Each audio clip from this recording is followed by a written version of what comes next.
அன்பான தேவனுடைய பிள்ளைகளே, இந்த காலை வேளையிலே அனைவருக்கும் வாழ்த்துக்கள், ஸ்தோத்திரங்கள்.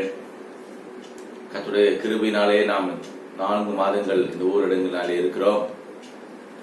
கடந்த நாட்களிலே தேவனுடைய செய்தியை தொடர்ந்து நாம் பார்த்துக் கொண்டிருக்கிறோம். அநேகர் இதை பார்த்து பயனடைந்து எனக்கு தகவல் அனுப்பி இந்த வார்த்தைகள் பிரயோஜனமா இருக்கிறது என்று சொல்லி என்னை உற்சாகப்படுத்துகிறீர்கள்.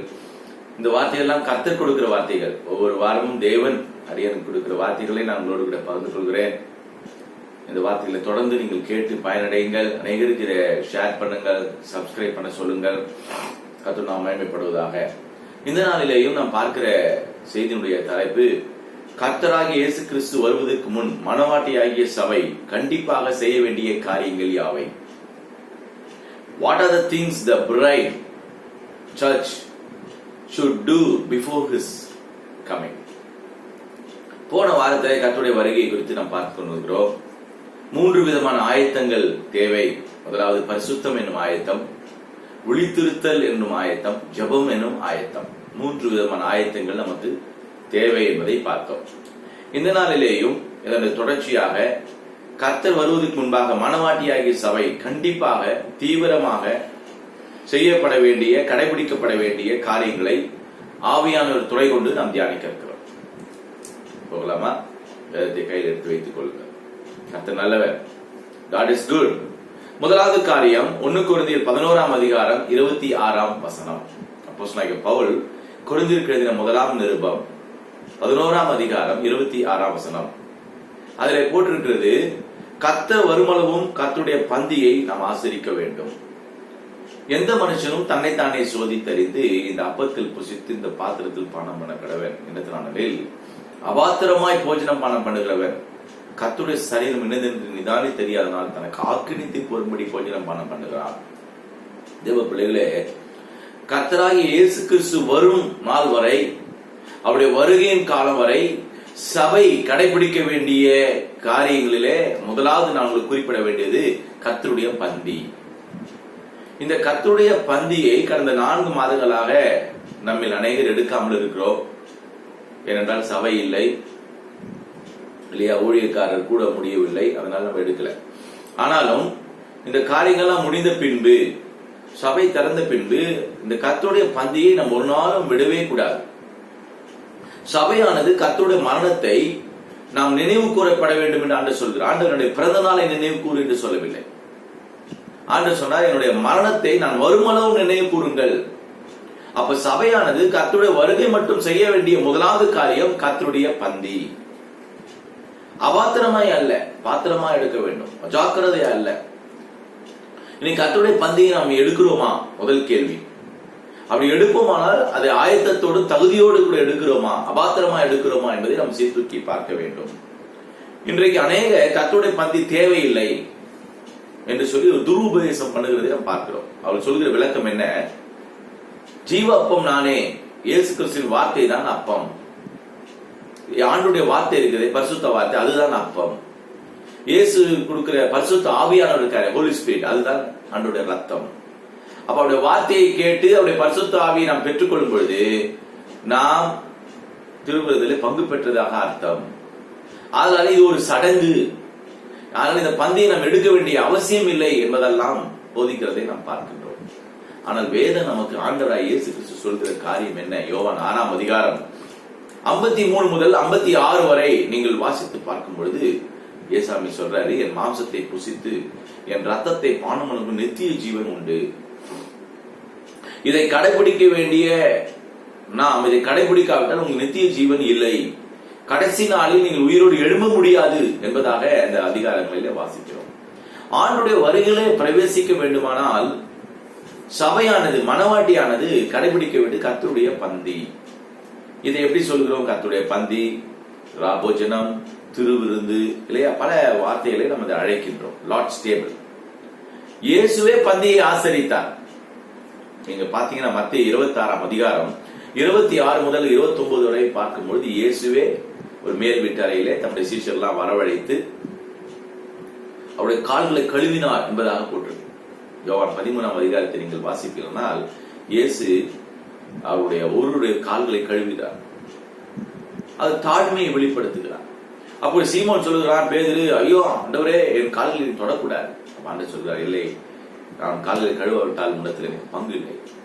ஆண்டவரும் போதகருமாகி நானே இவைகளை செய்திருந்தால் நீங்களும் செய்யுங்கள், உங்களுக்கு நான் மாதிரியை காண்பிக்கிறேன் என்று சொல்கிறார். அப்ப இந்த கால் கழுவி தாழ்மையை வெளிப்படுத்தி கர்த்தருடைய பந்தியை அனுசரிப்பு தேவனுடைய நியமம், அதோட கட்டளை. ஆண்டு சொல்றார், நான் வருமளவும், ஆங்கில வேதாகமத்தில் மிக அழகாய் போட்டிருக்கிறது, church must proclaim the Lord's death till he comes. அவர் வரும் நாள் வரை சபையானது அனுசரிக்க வேண்டிய, கடைபிடிக்க வேண்டிய காரியம் என்ன என்றால் கர்த்தருடைய பந்தி. அன்பானவர்களே, கர்த்தர் வருமளவும் அவருடைய மனவாட்டியாகிய சபை மனவானுடைய மரணத்தை, தியாகத்தை, சிலுவை பாடுகளை என்றைக்கா ஒரு நாள் அல்ல, மாசத்துக்கு ஒரு நாள் அல்ல, அனுதினமும் தியானிக்க வேண்டும். தினமும் அவருடைய சிலுவை மரணத்தை நாம் தியானிக்க வேண்டும். ஒவ்வொரு நிமிடமும் ஆண்டவருடைய தியாகத்தை நாம் நினைக்க வேண்டும், அவருடைய அன்பை நாம் நினைக்க வேண்டும். 1 கொரிந்தியர் 10:16 பார்க்கும் பொழுது இந்த கர்த்தருடைய பந்தி ஆசீர்வாதத்தின் பாத்திரம், நாம் ஆசீர்வதிக்கிற ஆசீர்வாதத்தின் பாத்திரம் இயேசுவின் ரத்தத்தின் ஐக்கியமா இருக்கிறது அல்லவா? அப்ப ஆண்டவருடைய ரத்தத்தின் ஐக்கியம் இது ஒரு ஃபெலோஷிப். இது அன்பானவர்களே, சிலர் சொல்கிறார்கள், இந்த பந்தியில பங்கு பெற நான் தகுதியற்றவர், நான் இன்னும் சரியில்லை பாஸ்டர், நான் ராபோஜன் எடுக்க எனக்கு தகுதி கிடையாது, எனக்கு சில காரியங்கள் ஆண்டுக்கு பிடிக்காத காரியங்கள் இருக்குது சொல்லி ஒவ்வொரு மாதமும் ராபோஜனத்தை, கர்த்தருடைய பந்தியை அவர்கள் எடுக்காமலே போய்விடுகிறதை பார்க்கிறோம். இது ரொம்ப வேதனைக்கான விஷயம். ஆண்டவரை இயேசுவை ஏற்றுக்கொண்டு மனம் திரும்பி ஞானஸ்தானம் எடுத்து பரிசுத்தாவி பெற்று சபையில ஐக்கியமா இருக்கிற ஒவ்வொருவரும் கர்த்தருடைய பந்தியை கண்டிப்பாக எடுக்க வேண்டும். அது தினமும் எடுத்தாலும் பரவாயில்ல, வாரத்துக்கு ஒரு தடவை எடுத்தாலும், மாதத்துக்கு ஒரு தடவை எடுத்தாலும் எடுக்க வேண்டும். அது கண்டிப்பா அனுசரிக்க வேண்டும். ஆண்டவருடைய நியமம் அது.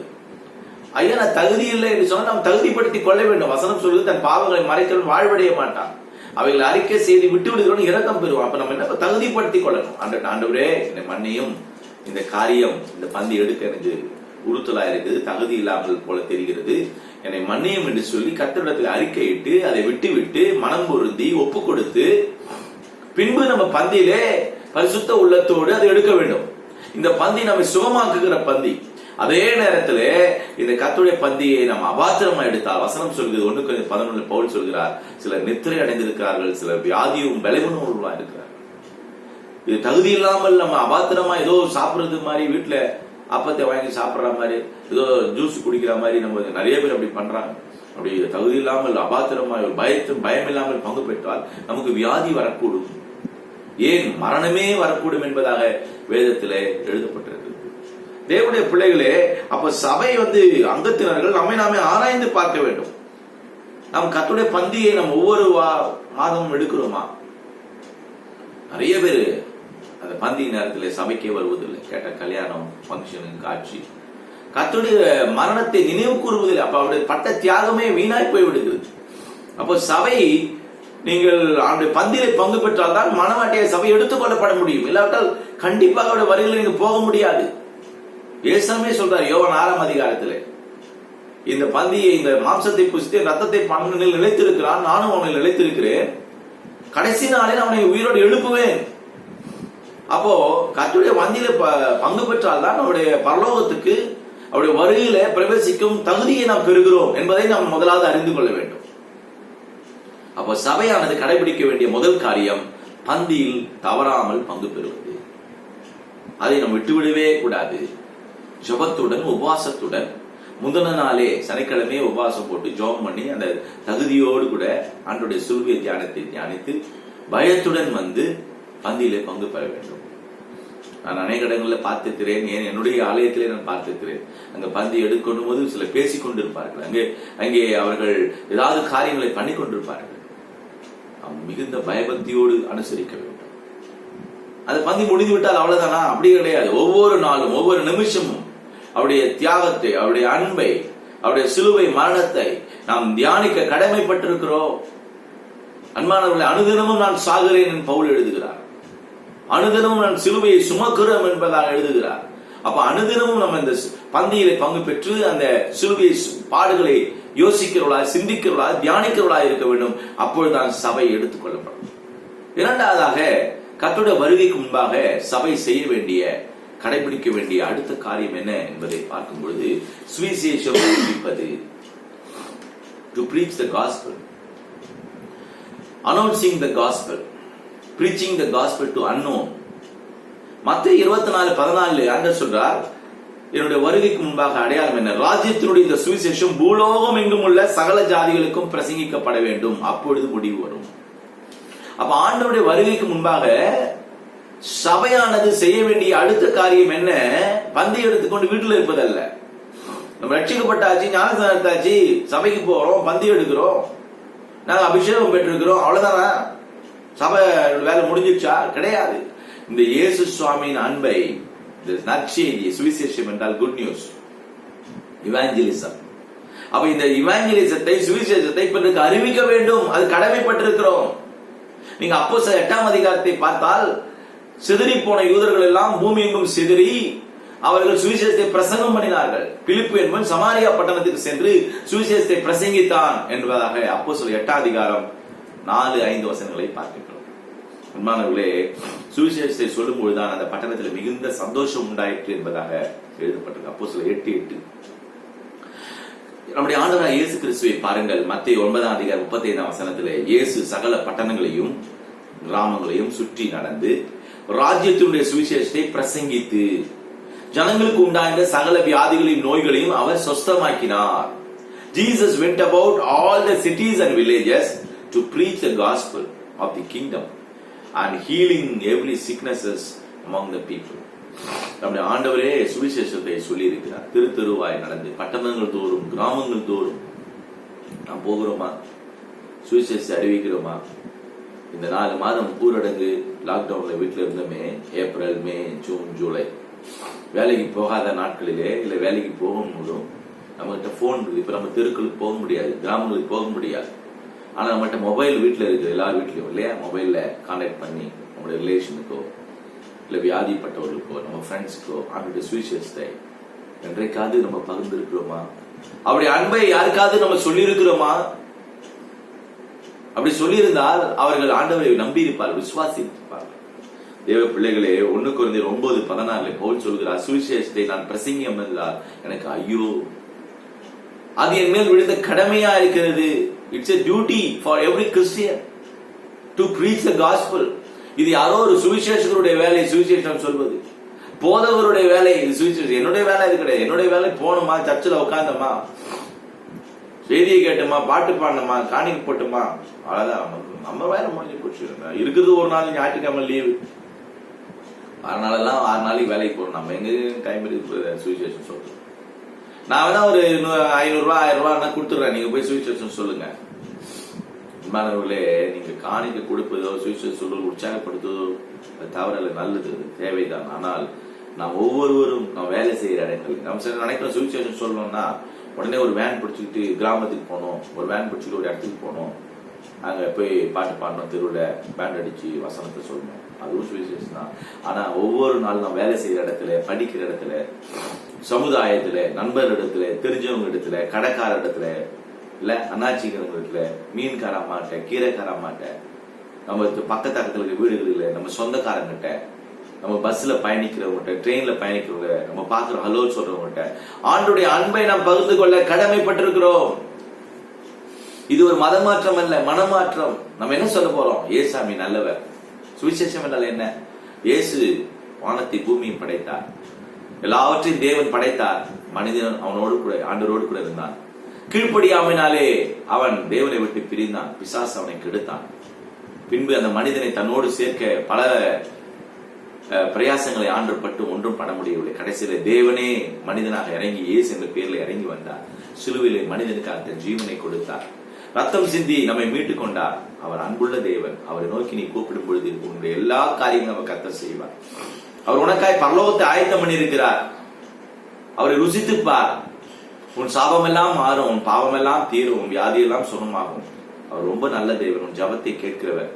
நீ மரித்து போனாலும் பரலோக பாக்கியத்தை கொடுப்பார். அது உண்மையுள்ள தெய்வத்தை நீ நம்பு, விசுவாசி. இதுதான் சுவிசேஷம். மனம் திரும்புதலை குறித்து, ரட்சிப்பை குறித்து, ஆண்டவரை குறித்து, ஆண்டவருடைய அன்பை குறித்து பிறருக்கு சொல்ல வேண்டும்.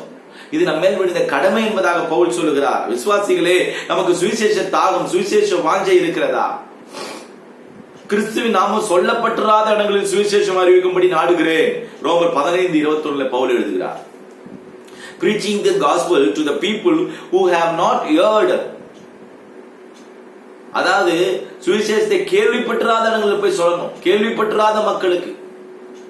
Preaching the gospel to unknown, தெரியாத மக்களுக்கு. இன்னைக்கு நம்ம என்ன நடக்குது? இன்னைக்கு நம்ம பகுதிகளிலே, நம்முடைய பட்டணங்களிலே என்ன நடக்கிறது? ஏற்கனவே அவருக்கு வேறொரு சபையில மெம்பரா இருப்பாங்க. அவங்கள எங்க சர்ச்சுக்கு வந்துரு, உங்க சர்ச்சில் என்ன இது ஒண்ணுமே இல்லை, எங்க சர்ச்சுக்கு வந்து பாரு எப்படி இருக்குது, அங்க இருக்கிறவங்க கூட்டி இங்க உட்கார வைக்கணும். இதுவா சுவிசேஷம்? இல்லைங்க. அங்க இருக்கிற மீனை பிடிச்சி இந்த டப்பால போறது, வேற டப்பால போறது. அது இல்லைங்க. சுவிசேஷம் என்றால் ஆண்டவரை குறித்து அறியாத மக்களுக்கு, தெரியாத மக்களுக்கு, ஆண்டவரை ஏதோ வெளிநாட்டு கடவுள் என்று நினைக்கிற மக்களுக்கு, ஆண்டவரை இயேசு கிறிஸ்து அவர் ஒரு ரிஷி, அவர் மகான், அவர் ஒரு புனிதர் என்று நினைக்கிறவர்களுக்கு இயேசுதான் மெய்யான தேவன் என்பதை திருஷ்டாந்தப்படுத்தி அவர்களுக்கு தம் அன்பை வெளிப்படுத்தி சொல்வதுதான் சுவிசேஷம். இதை நம்ம சொல்லி அந்த ஆத்துமாக்களை கர்த்தர் பக்கமாய் கொண்டு வர வேண்டும். நம்ம நினைக்கலாம், இது சுவிசேஷம் சொல்வதனால எனக்கு என்ன லாபம்? அநேகர் லாப நஷ்ட கணக்கு போடுவார்கள். சுவிசேஷம் சொல்வதனால எனக்கு என்ன லாபம்? நான் போய் சத்தியத்தை சொல்லுவேன். லாபம் பார்க்காதீங்கம்மா. பேசுகின்ற நான், என்னை ரட்சித்த தேவன் 17 வயதிலே இந்நாள் வரைக்கும் நான் ஆண்டுடைய சுவிசேஷத்தை நான் இருக்கிற இடங்களில் சொல்லிக் கொண்டு வாழ்ந்து காட்டி நம்முடைய ஆண்டுடைய அன்பை மற்றவர்களுக்கு சொல்ல வேண்டும். இயேசு கிறிஸ்துவின் அன்பை பிறகு சொல்லாமல் போன நமக்கு ஐயோ. வெறுங்கையாய் நம் பரலோகத்துக்கு போகக்கூடாது.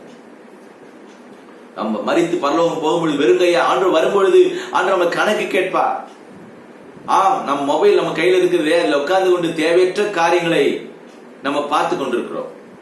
யாரையாவது குறைப்படுத்தி நிறைய செய்திகளை அனுப்பி அதுல ஒரு சந்தோஷம் அடைகிறோம்.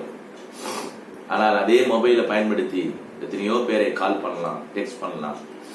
அவருடைய அன்பை நம்ம பகிர்ந்து கொள்ளலாமே. கணக்கு கேட்பார் ஆண்டவர். நீ எத்தனை பேருக்கு என்னை குறித்து அறிவித்தாய்? என் அன்பை எத்தனை பேருக்கு நீ சொன்னாய்? நான் உனக்காய் பட்ட தியாகத்தை, சிலுவை பாடுகளை சொன்னாயா? அந்த கணக்கு கேட்குப்பார். அவர் விரைந்து வரப்போகிறார். நாம் விரைந்து தீவிரமாக செயல்பட வேண்டும். சுவிசேஷம் சொல்ல வேண்டும். கிராமமாக, பட்டணமாக, தெருவாக, வீடாக சுவிசேஷத்தை அறிவிக்க நாம் கடமைப்பட்டிருக்கிறோம். இயேசு வரப்போகிறார். எத்தனை பேர் சுவிசேஷம் சொல்ல ஆயத்தமா இருக்கிறீர்கள்? நான் மறுபடியும் சொல்கிறேன், சுவிசேஷம் சொல்லனா பாஸ்டர் ஒரு வேன் கூப்பிட்டு வைப்பாரு, எல்லாரும் ஏத்திட்டுவாரு. அது இல்லை. நீங்க இருக்கிற இடத்துல ஆண்டவரை பத்தி சொல்லுங்க. நம்ம கர்த்தருடைய பந்தி, ஒரு சபை கடைபிடிக்க வேண்டிய காரியம், அவர் வருகைக்கு முன்பாக அடுத்த காரியம் என்னவென்றால் சுவிசேஷத்தை அறிவிப்பது. வாருங்கள் நாம் ஒன்றிணைந்து சுவிசேஷம் சொல்லுவோம். ஒரு பெரிய தேவனுடைய ஊழியக்காரர் பரிசுத்தவான் சொன்ன ஒரு சொற்றொடரை நான் சொல்கிறேன். சுவிசேஷம் அறிவிக்காத சபை வளராது. சுவிசேஷ வாஞ்சை இல்லாத ஆத்மா சீக்கிரமாக மங்கி போகும், மரித்து போகும். உங்களுக்கு சுவிசேஷ தாகம் இல்லை என்றால் நாம் சீக்கிரமாக பிசாசு நம்மளை ஆண்டவர் விட்டு பிரித்து விடுவான். ஆண்டவருக்கா வைராக்கியம் கொண்டு எழுப்ப வேண்டும். அவருடைய வருகைக்கு முன்பாக சுவிசேஷத்தை எல்லா இடங்களிலும் பட்டி தொட்டி கிராமங்கள் இயேசுவின் அவள் ஏற்றுக்கொள்வது ஏற்றுக்கொள்ளாதும் அது கர்த்தருடைய பொறுப்பு. ஆண்டவர் சொல்றார், நீ உன் ஆகாரத்தை தண்ணீர் மேல் போடு, அநேக நாட்களுக்கு நான் பலனை காண்பாய். நம்ம என்ன நினைக்கிறோம், இவங்க போய் சொன்னா அவங்களாம் ஏத்துக்க மாட்டாங்க, அவங்களை நம்மளை கிண்டல் பண்ணுவாங்க. இவங்களை போய் சொன்ன அந்த ஊருக்குலாம் போய் சொன்னா நம்மளை வேற்றுவாங்க. நம்ம அதை பத்தி கவலைப்பட தேவை. நம்ம சொல்ல வேண்டியதான் நம்மளுடைய வேலை. புரியுதுங்களா? மீதி காரியங்களை செய்யறது, அவளை கிரியை செய்யறது, அவளை கர்த்தர் பக்கமாய் கொண்டு அதெல்லாம் அவர் பார்த்துப்பாரு, அவருடைய காரியங்கள். அதனால முதலாவது காரியம், கர்த்தருடைய வருகைக்கு முன்பாக சபை செய்ய வேண்டிய முதலாவது காரியம் அவருடைய பந்தியை அனுசரிக்க வேண்டும். இரண்டாவது சுவிசேஷம் சொல்ல வேண்டும். மூன்றாவது அவன் சொல்லி நான் முடிக்கிறேன். கர்த்தருடைய வருகைக்கு முன்பாக சபை செய்ய வேண்டிய அடுத்த காரியம் லூக்கா 1:17, உத்தமமான ஜனத்தை கர்த்தருக்கு ஆயத்தப்படுத்தப்பட வேண்டும். இதுதான் கர்த்தர் எனக்கு ஊழியத்துக்கு வரும்போது கொடுத்த தரிசனம். நீங்க கேட்கலாம், பாஸ்டர் உங்களுடைய தரிசனம் என்ன? கர்த்தர் உங்களை எந்த நோக்கத்தோடு அழைத்தார் என்று கேட்டீங்களா? நான் சொல்வேன், இந்த லூக்கா 1:17, ஒரு கூட்ட மக்களை, உத்தமமான ஜனத்தை அவருடைய வருகைக்கு ஆயத்தப்படுத்த வேண்டும். எசேக்கியேல் 38:7 பார்க்கிறோம். எசேக்கியேல் தீர்க்கதரிசன புஸ்தகம் 38:7, நீ ஆயத்தப்படு, உன்னுடனே கூடின உன் எல்லா கூட்டத்தையும் ஆயத்தப்படுத்து, நீ அவனுக்கு காவலாளமாயிரு. நீ ஆயத்தப்படு, பின்பு ஆயத்தப்படுத்து. ஒரு கூட்டத்தை நாம் ஆயத்தப்படுத்த வேண்டும், உத்தமமான ஜனத்தை, பரிசுத்த கூட்டத்தை. அவருடைய வருகைக்கு முன்பாக ஒரு கூட்டத்தை நாம் ஆயத்தப்படுத்தப்பட வேண்டியது நம்முடைய கடமையா இருக்குது அன்பானவர்களே. மனவாட்டியாகிய சபை மணவாளன் வருவதற்கு முன்பாக ஒரு உத்தமமான பரிசுத்தமான ஒரு ஜனத்தை, ஒரு கூட்டத்தை அவர் வருகைக்கு நாம் என்ன செய்ய வேண்டும்? ஆயத்தப்படுத்தப்பட வேண்டும். நரகத்தை நோக்கி நீங்க போய்கொண்டிருக்கார்கள். யூதா புஸ்தகம் 22ஆம் வசனத்தை நீங்கள் பார்த்தீர்களானால் ஒரு கூட்ட ஜனங்கள் நரகத்தை நோக்கி போய்கொண்டிருக்கிறார்கள். பிசாசானவன் தனக்கு கூட்டங்களை சேர்த்து ஆளை பிடித்துக் கொண்டிருக்கிறான். அந்தோ பரிதாபம், தேவ ஜனங்கள் அழிந்து கொண்டிருக்கிறார்கள். அப்படியானால் நம்முடைய வேலை என்ன? அவருடைய வருகைக்கு முன்பாக ஒரு கூட்ட ஜனத்தை ஆயத்தப்படுத்த வேண்டும். உத்தமமான ஜனத்தை, பரிசுத்தமான ஜனத்தை அவருக்கு அவர் வருகைகளை சந்திக்க நாம் ஆயத்தப்படுத்த வேண்டும். நாம் ப்ரிப்பேர் ஆகணும். மற்றவர்களை பி ப்ரிப்பேர், மற்றவர்களை ஆயத்தப்படுத்தணும். அன்பானவர்களை, நான் செய்தியை முடிக்க போகிறேன். அதனால தேவனுடைய பிள்ளைகளே, நாம் இதுவரைக்கும் இவ்வளவு நாட்களை வீணாக்கி விட்டோம். கர்த்தருடைய வருகை மிக சமீபம். தேவன் அதற்காக தான் வசனங்களை கொடுத்து கொண்டிருக்கிறார். ஏன் இந்த வாரம் இந்த வார்த்தையை கொடுக்கிறார் என்று தெரியவில்லை. கர்த்தருடைய வருகை மிக சமீபம். நாம் ஆயத்தப்படுத்த வேண்டும். நாம் ஆயத்தப்படணும், பிறகு ஆயத்தப்படுத்தணும். ஒரு கூட்டத்தை ஆயத்தப்படுத்துங்க, ஒரு கூட்டத்தை ஆயத்தப்படுத்துங்க. சத்தியத்தை சொல்லுங்க, சபைக்கு கொண்டு வாங்க. இங்கே சபை இருக்கிறது, தேவ ஆலயம் இருக்குது, ஆலயத்துக்கு கொண்டு போங்க ஜனங்களை. ஆண்டவர்கள் என்ன எதிர்பார்ப்பு இல்லாமல் கர்த்தருக்காக வைராக்கியம் கொண்டு செய்யுங்க. நான் சொல்கிறேன் உங்களுக்கு, நான் ஆணித்தரமாய் சொல்கிறேன், அறுதியிட்டு உறுதியிட்டு சொல்கிறேன். கர்த்தருக்கு ஊழியம் செய்தவர்களை, கர்த்தருடைய சுவிசேஷத்தை சொன்னவர்களை, ஆத்தும ஆதாயம் செய்தவர்களை, ஜனங்களை ஆயத்தப்படுத்தி பரலோகத்துக்கு நேராக ஜனங்களை கொண்டு போகிறவர்களை, எந்த எதிர்பார்ப்பும் இல்லாமல் தேவனுக்காய் உழைக்கணும், அவருடைய நாமத்தை மகிமைப்படுத்தணும், அநேகருக்கு ஆண்டவருடைய அன்பை பகிர்ந்து கொள்ளணும் நினைக்கிறவர்களை ஒரு நாளும் தேவன் கைவிடவே மாட்டார். ஒரு நாளும் தேவன் பசியில வருந்த விட மாட்டார். ஒரு நாளும் அவனுக்கு ஒரு குறைவும் கர்த்தர் மேன்மேலும் உயர்த்தி உயர்த்தி உயர்த்தி ஆசீர்வதிப்பார். இது நான் கண்ட உண்மை, என்னுடைய அனுபவம். அவருக்கு ஊழியம் செய்கிறவர்கள், அவருக்காக படுகிற பிரயாசம் ஒரு நாளும் வீணாய் போகாது. நீ ஒரு ஆத்மாவை உட்கார வச்சு ஒரு சத்தியத்தை சொல்லி அவனை கர்த்தருக்குள்ள நடத்தி ஒரு மணி நேரம் 2 மணி நேரம் செலவு பண்ற, இல்ல அவனுக்கு போன் பண்ணி பேசுற, இந்த காரியங்கள்லாம் ஒரு நாள் வீணாய் போகாது. பரலோக அக்கௌண்ட்ல, பேங்க்ல நீங்க என்டர் பண்ணிட்டு, பரலோக பேங்க்ல நீங்க காசு போடுற மாதிரி கர்த்தர் உங்களை அபரிதமாய் ஆசீர்வதிக்க, இம்மையிலும் மறுமையிலும் 100 மடங்கு ஆசீர்வாதம் உங்களுக்கு கர்த்தர் வைத்திருக்கிறார். பூமியிலும் சரி, மறுமையிலும் சரி.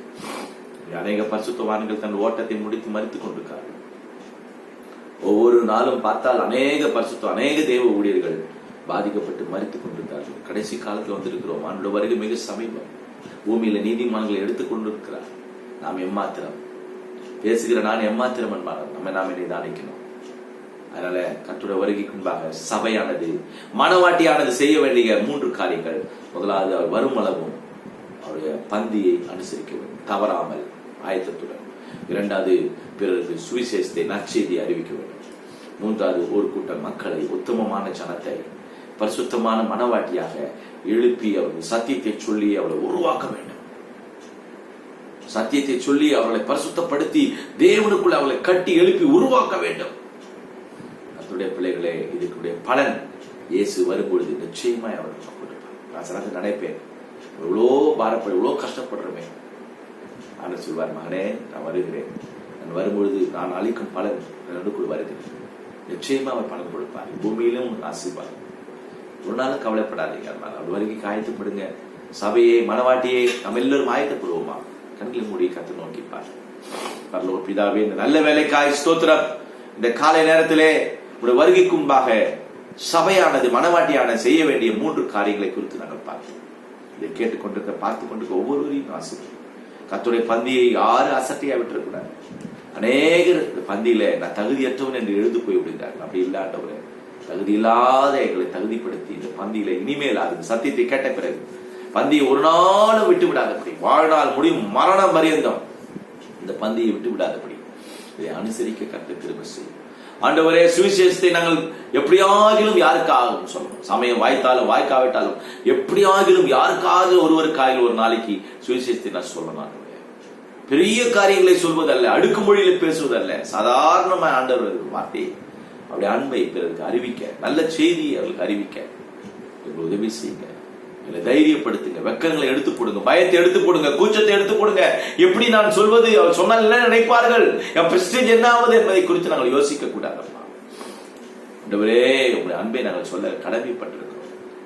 ஆண்டவரை, கடைசியாக நாங்கள் பார்த்தோம், ஆண்டவரே உத்தமமான ஜனத்தை, ஒரு கூட்ட ஜனத்தை, பரிசுத்த ஜனத்தை உருவாக்க ஆயத்தப்படுத்த, வருகைக்கு முன்பாக ஒரு கூட்ட ஜனங்களோடு வெறுங்கையாய் போகாதபடி ஒரு கூட்ட மக்களோடு நாங்கள் பரலோகம் போவது விஷயம். ஆண்டவரே உத்தமமான ஜனத்தை அவர்கள் வருகைக்கு ஆயத்தப்படுத்த எங்களுக்கு கிருபை பாராட்டுங்க, கிருபை பாராட்டுங்க. ஒவ்வொரு சபைகளும் மனவாட்டி சபைகளாய் மாற்றும். அந்த ஒவ்வொரு மக்களையும் மனவாட்டிகளாய் மாற்றும். வருகைக்கு மனவாளனை சந்திக்கும் ஒரு மனவாட்டியாக ஆண்டவரே எங்கள் ஒவ்வொருவரையும் மாற்றி அருளும்படியாய் நோக்கி பார்க்கிறோம். நாங்கள் உங்கள் வருகையிலே பிரவேசிக்கும் பாக்கியத்தை எங்களுக்கு தான். நாங்கள் ஒரு நாளும் வருகையில கைவிடப்படக்கூடாது சுவாமி. ஒரு நாளும் உடைய ரகசிய வருகையில கைவிடப்படக்கூடாது. எங்களை பரிசுத்தப்படுத்தி தகுதிப்படுத்தும். எங்களை தாழ்த்தி கருத்தில் கொடுக்கிறோம். இந்த வசனத்தை பார்த்துக்கிறோம். ஒவ்வொருவரையும் ஆசீர்வதிக்கிறோம். கட்டுகள்லாம் உடையட்டும், சமாதானம் உண்டாகும். இயேசுவின் நல்ல நாமத்தில் பிதாவே, ஆமென். God bless you. கர்த்தர் உங்களை ஆசீர்வதிப்பார். உங்களுடைய சகோதரன் pastor Emmanuel. God bless you.